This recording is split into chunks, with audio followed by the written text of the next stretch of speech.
Lily एक प्रेम कहानी। Lily एक लघु प्रेम कथा है उस समय पर आधारित जब अंतरजातीय विवाह नहीं हुआ करते थे। खूब पढ़ लेने के बावजूद भी पद्मा के पिता की सोच जातिवाद तक ही सीमित रहती है। उनकी जातिवादी सोच और पद्मा की आधुनिक सोच उन दोनों से क्या करवाती है, जानने के लिए सुनिए पूरी कहानी। लिली, जिसके लेखक है सूर्यकांत त्रिपाठी निराला जी। पद्मा के चंद्रमुख पर षोडश कला की शुभ चंद्रिका अम्लान खिल रही है। एकांत कुंज की कली सी प्रणय के वासंती मलय स्पर्श से हिल उठती विकास के लिए व्याकुल हो रही है। पद्मा की प्रतिभा की प्रशंसा सुनकर उसके पिता ऑनरेरी मजिस्ट्रेट पंडित रामेश्वर जी शुक्ल उसके उज्जवल भविष्य पर अनेक प्रकार की कल्पनाएं किया करते हैं। योग्य वर के अभाव से उसका विवाह अब तक रोक रखा है। मैट्रिक परीक्षा में पद्मा का सूबे में पहला स्थान आया था। उसे वृत्ति मिली थी। पत्नी को योग्य वर न मिलने के कारण विवाह रुका हुआ है। शुक्ल जी समझा देते हैं, साल भर से कन्या को देखकर माता भविष्य शंका से कांप उठती है। पद्मा काशी विश्वविद्यालय के कला विभाग में दूसरे साल की छात्रा है। गर्मियों की छुट्टी है। इलाहाबाद घर आई हुई है। अब के पद्मा का उभार, उसका रंग रूप, उसका चितवन, चलन, कौशल, वार्तालाप पहले से सभी बदल गए हैं। उसके हृदय में अपनी कल्पना से कोमल सौंदर्य की भावना, मस्तिष्क में लोकाचार से स्वतंत्र अपने उच्छृंखल आनुकल्य के विचार पैदा हो गए हैं। उसे निसंकोच चलती फिरती, उठती बैठती, हंसती बोलती देखकर माता हृदय के बोल वाले तार से कुछ और ढीली तथा बेसुरी पड़ गई है। एक दिन संध्या के डूबते सूर्य के सुनहरे प्रकाश में निरभ्र नील आकाश के नीचे छत पर दो कुर्सियां डलवा माता और कन्या गंगा का रजत सौंदर्य एकटक देख रही थी। माता पद्मा की पढ़ाई, कॉलेज की छात्राओं की संख्या, बालिकाओं के हॉस्टल का प्रबंध आदि बातें पूछ रही थी और पद्मा उनके उत्तर दे रही थी। हाथ में है हाल की निकली स्ट्रैंड मैगजीन की एक प्रति। तस्वीरें देखती जाती है। हवा का एक हल्का झोंका आया। खुले रेशमी बाल सिर से साड़ी को उड़ाकर गुदगुदाकर चला गया। सिर ढक लिया करो, तुम बेहया होती जाती हो, माता ने रुखाई से कहा। पद्मा ने सिर पर साड़ी की जरीदार किनारी चढ़ा ली। आंखें नीची कर किताब के पन्ने पलटने लगी। पद्मा, गंभीर होकर माता ने कहा। जी, चलते हुए उपन्यास की एक तस्वीर देखते हुए नम्रता से बोली। मन से अपराध की छाप मिट गई। माता की वात्सल्य सरिता में कुछ देर के लिए बाढ़ सी आ गई। उठते उच्छ्वास से बोली, कानपुर में एक नामी वकील महेश प्रसाद त्रिपाठी हैं। एक दूसरी तस्वीर देखते हुए पद्मा बोली, उनका लड़का आगरा यूनिवर्सिटी से एमए में इस साल फर्स्ट क्लास फर्स्ट आया है। पद्मा ने सिर उठाया। आंखें प्रतिभा से चमक उठी। तेरे पिताजी को मैंने भेजा था, वह परसों देखकर लौटे हैं। कहते थे लड़का हीरे का टुकड़ा, गुलाब का फूल है। बातचीत 10,000 में पक्की हो गई। मोटर की आवाज पर पद्मा उठकर छत के नीचे देखने लगी। हर्ष से हृदय में तरंगे उठने लगी। मुस्कुराहट दबाकर आप ही में हंसती हुई चुपचाप बैठ गई। माता ने सोचा, लड़की बड़ी हो गई है, विवाह के प्रसंग से प्रसन्न हुई है। खुलकर कहा, मैं बहुत पहले से तेरे पिताजी से कह रही थी, वह तेरी पढ़ाई के विचार में पड़े थे। नौकर ने आकर कहा, राजेंद्र बाबू मिलने आए हैं। पद्मा की माता ने एक कुर्सी डाल देने के लिए कहा। कुर्सी डालकर नौकर राजेंद्र बाबू को बुलाने नीचे उतर गया। तब एक दूसरा नौकर रामेश्वर जी का भेजा हुआ पद्मा की माता के पास आया। कहा, जरूरी काम से कुछ देर के लिए पंडित जी जल्द बुलाते हैं। जीने से पद्मा की माता उतर रही थी। रास्ते में राजेंद्र से भेंट हुई। राजेंद्र ने हाथ जोड़कर प्रणाम किया। पद्मा की माता ने कंधे पर हाथ रखकर आशीर्वाद दिया और कहा, चलो पद्मा छत पर है, बैठो, मैं अभी आती हूँ। राजेंद्र जज का लड़का है, पद्मा से 3 साल बड़ा, पढ़ाई में भी। पद्मा अपराजिता बड़ी बड़ी आंखों की उत्सुकता से प्रतीक्षा में थी जब से छत से उसने उसे देखा था। आइए राजन बाबू, कुशल तो हैं? पद्मा ने राजेंद्र का उठकर स्वागत किया। एक कुर्सी की तरफ बैठने के लिए हाथ से इंगित कर खड़ी रही। राजेंद्र बैठ गया। पद्मा भी बैठ गई। राजेंद्र, तुम उदास हो? तुम्हारा विवाह हो रहा है? राजेंद्र ने पूछा। पद्मा उठकर खड़ी हो गई। बढ़कर राजेंद्र का हाथ पकड़कर बोली, तुम्हें मुझ पर विश्वास नहीं? जो प्रतिज्ञा मैंने की है हिमालय की तरह उस पर अटल रहूंगी। पद्मा अपनी कुर्सी पर बैठ गई, मैगजीन खोल उसी तरह पन्नों में नजर गड़ा दी। जीने से आहट मालूम दी। माता निगरानी की निगाह से देखती हुई आ रही थी। प्रकृति स्तब्ध थी, मन में वैसी ही अन्वेषक चपलता। क्यों बेटा, तुम इस साल बीए हो गए? हंसकर पूछा। जी हाँ, सिर झुकाए हुए राजेंद्र ने उत्तर दिया। तुम्हारा विवाह कब तक करेंगे तुम्हारे पिताजी, जानते हो? जी नहीं। तुम्हारा विचार क्या है? माँ ने पूछा।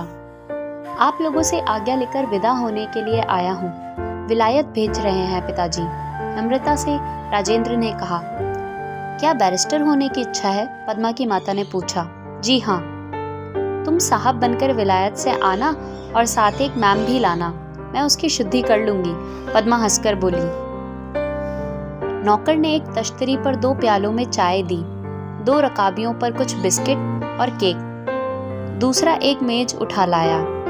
राजेंद्र और पद्मा की कुर्सी के बीच रख दी उस मेज को, उस पर धुला तौलिया ऊपर से बिछा दिया। फिर प्याले और रकाबियों पर बिस्किट और केक रखकर नौकर पानी लेने चला गया। दूसरा उन्हीं की आज्ञा का प्रतीक्षा करने के लिए वहीं खड़ा रहा। मैं निश्चय कर चुका हूँ, जबान भी दे चुका हूँ, अब कि तुम्हारी शादी कर दूंगा, पंडित रामेश्वर जी ने पद्मा से कहा। लेकिन मैंने भी निश्चय कर लिया है, डिग्री प्राप्त करने से पहले विवाह नहीं करूंगी, सिर झुकाकर पद्मा ने जवाब दिया। मैं मजिस्ट्रेट हूँ बेटी, अब तक अक्ल ही पहचान करता हूँ, शायद इससे ज्यादा सुनने की तुम्हें इच्छा न होगी। गर्व से रामेश्वर जी टहलने लगे। पद्मा के हृदय के खिले गुलाब की कुल पंखड़ियां हवा के एक पुरजोर झोंके से कांप उठी। मुक्ताओं सी चमकती हुई 2 बूंदें पलकों के पत्रों से झड़ पड़ी। यही उसका उत्तर था। राजेंद्र जब आया, तुम्हारी माता को बुलाकर मैंने जीने पर नौकर भेज दिया था, एकांत में तुम्हारी बातें सुनने के लिए। अगर तुम हिमालय की तरह अटल हो, मैं भी वर्तमान की तरह सत्य और दृढ़। रामेश्वर जी ने कहा, तुम्हें इसलिए मैंने नहीं पढ़ाया कि तुम कुल कलंक बनो। आप यह सब क्या कह रहे हैं? चुप रहो। तुम्हें नहीं मालूम तुम ब्राह्मण कुल की कन्या हो, वह क्षत्रिय घराने का लड़का है, ऐसा विवाह नहीं हो सकता। रामेश्वर जी की सांसें तेज चलने लगी, आंखें रूहों से मिल गईं। आप नहीं समझ रहे मेरे कहने का मतलब। पद्मा की निगाह कुछ उठ गई। मैं बातों का बनाना आज 10 साल से देख रहा हूँ। तू मुझे चलाती है और वह बदमाश। पद्मा बोली, उतना बहुत है, आप अदालत के अफसर हैं। अभी अभी आपने कहा था अब तक अक्ल की पहचान करते रहे हैं, यह आपकी अक्ल की पहचान है? आप इतनी बड़ी बात राजेंद्र को उसके सामने कह सकते हैं? बतलाइए। हिमालय की तरह अटल, सुन लिया तो इससे आपने क्या सोचा? आग लग गई जो बहुत दिनों से पद्मा की माता के हृदय में सुलग रही थी। हट जा मेरी नजरों से बाहर, मैं समझ गया। रामेश्वर जी क्रोध से कांपने लगे। आप गलती कर रहे हैं, आप मेरा मतलब नहीं समझे। मैं भी बिना पूछे हुए बतलाकर कमजोर नहीं बनना चाहती। पद्मा जेठ की लू में झुलस रही थी। स्थल पद्म सा लाल चेहरा तमतमा रहा था। आंखों की 2 सीपियां पुरस्कार की 2 मुक्ताओं के लिए सगर्व चमक रही थी।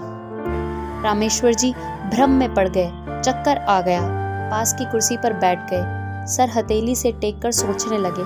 पद्मा उसी तरह खड़ी दीपक की निष्कंप शिखा सी अपने प्रकाश में जल रही थी। क्या अर्थ है, मुझे बता, माता ने बढ़कर पूछा।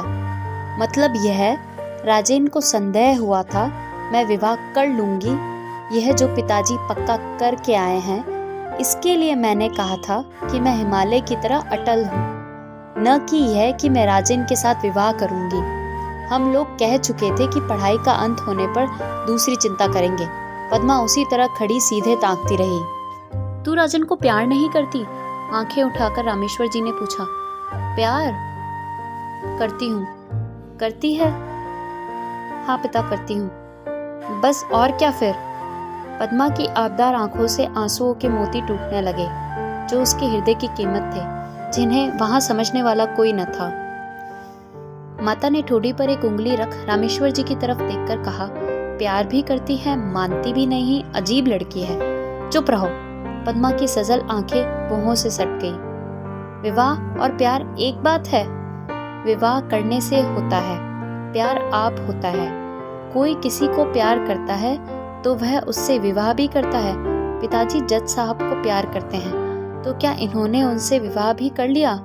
रामेश्वर जी हंस पड़े। रामेश्वर जी ने शंका की दृष्टि से डॉक्टर से पूछा, क्या देखा आपने डॉक्टर साहब? बुखार बड़े जोर का है, अभी तो कुछ कहा नहीं जा सकता। जिस्म की हालत अच्छी नहीं, पूछने से कोई जवाब भी नहीं देती। कल तक अच्छी थी, आज एकाएक इतनी जोर का बुखार, क्या सबब है? डॉक्टर ने प्रश्न की दृष्टि से रामेश्वर जी की तरफ देखा। रामेश्वर जी पत्नी की तरफ देखने लगे। डॉक्टर ने कहा, अच्छा, मैं एक नुस्खा लिखे देता हूँ, इससे जिस्म की हालत अच्छी रहेगी। थोड़ी सी बर्फ मंगा लीजिएगा।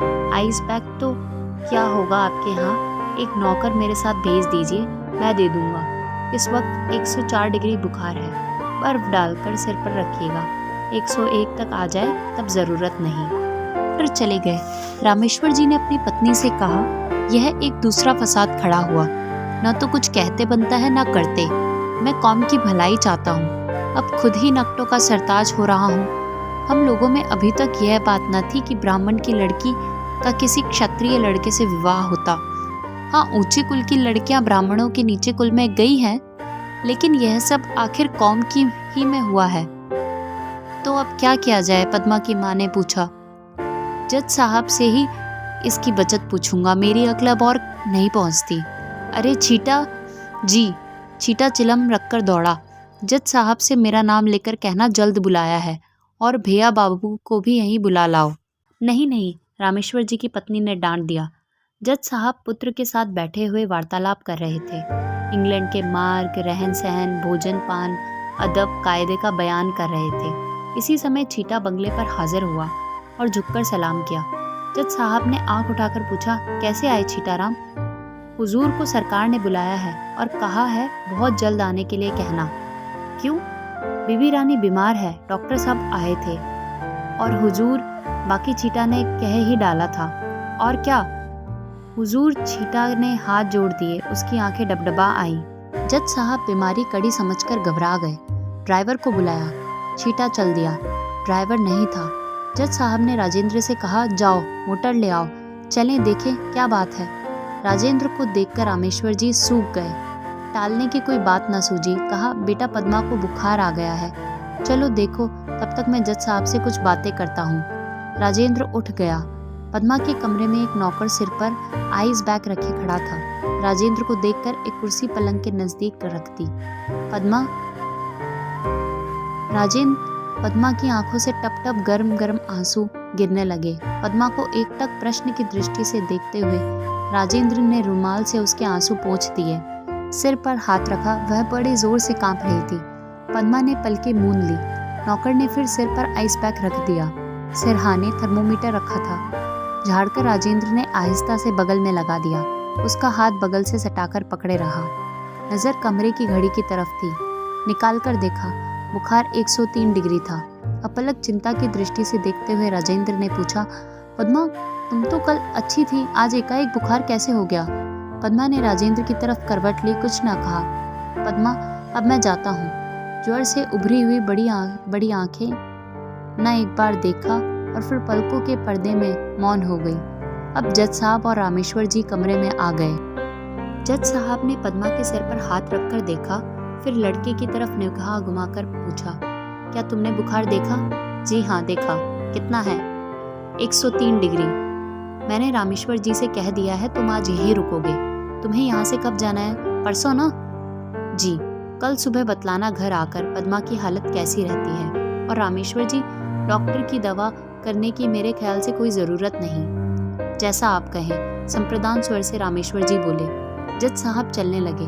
दरवाजे तक रामेश्वर जी भी गए। राजेंद्र वही रह गया। जज साहब ने पीछे फिरकर कहा, आप घबराइए मत, आप पर समाज का भूत सवार है। मन ही मन कहा, कैसा बाप और कैसी लड़की। इस बात को 3 साल बीत गए। पद्मा के जीवन में वैसा ही प्रभात, वैसा ही आलोक भरा हुआ है। वह रूप, गुण, विद्या और ऐश्वर्य की भरी नदी वैसी ही अपनी पूर्णता से अदृष्ट की ओर वेग से बहती जा रही है। सौंदर्य की वह ज्योति राशि स्नेह शिखाओं से वैसी ही अम्लान स्थिर है। अब पद्मा MA क्लास में पढ़ती है। वह सभी कुछ है, पर वह रामेश्वर जी नहीं है। मृत्यु के कुछ समय पहले उन्होंने पद्मा को एक पत्र में लिखा था, मैंने तुम्हारी सभी इच्छाएं पूरी की है, पर अभी तक मेरी एक भी इच्छा तुमने पूरी नहीं की। शायद मेरा शरीर ना रहे, तुम मेरी सिर्फ एक बात मानकर चलो, राजेंद्र या किसी अपर जाति के लड़के से विवाह न करना, बस। इसके बाद से पद्मा के जीवन में आश्चर्यकर परिवर्तन हो गया। जीवन की धारा ही पलट गई, एक अद्भुत स्थिरता उसमें आ गई। जिस गति के विचार ने उसके पिता को इतना दुर्बल कर दिया था, उसी जाति की बालिकाओं को अपने ढंग पर शिक्षित कर, अपने आदर्श पर लाकर पिता की दुर्बलता से प्रतिशोध लेने का उसने निश्चय कर लिया। राजेंद्र बैरिस्टर होकर विलायत से आ गया। पिता ने कहा, बेटा अब अपना काम देखो। राजेंद्र ने कहा, जरा और सोच लूं, देश की परिस्थिति ठीक नहीं। एक दिन टहलते हुए राजेंद्र को पद्मा दिखी। पद्मा, राजेंद्र ने पद्मा को पकड़कर कहा। पद्मा हंस दी। तुम यहाँ कैसे राजन? बैरिस्ट्री में जी नहीं लगता पद्मा, बड़ा नीरस व्यवसाय है, बड़ा बेदर्द। मैंने देश की सेवा का व्रत ग्रहण कर लिया है। और तुम? मैं भी लड़कियों को पढ़ाती हूँ। तुमने विवाह तो किया होगा? हाँ किया तो है, हंसकर राजेंद्र ने कहा। पद्मा के हृदय पर जैसे बिजली टूट पड़ी, जैसे तुषार की प्रहत पद्मिनी क्षण भर में स्याह पड़ गई। होश में आ अपने को संभालकर कृत्रिम हंसी रंगकर पूछा, किसके साथ किया? लिली के साथ। उसी तरह हंसकर राजेंद्र बोला, लिली के साथ? पद्मा का स्वर कांप गया। तुम्ही ने तो कहा था विलायत जाना और मैम ले आना। पद्मा की आंखें भर आई। हंसकर राजेंद्र ने कहा, यही तुम अंग्रेजी की एमए हो, लिली की तरह? अरे भाई, मैं तो मजाक कर रहा था। पद्मा की आंखें भर आई। राजेंद्र ने अभी तक विवाह नहीं किया था।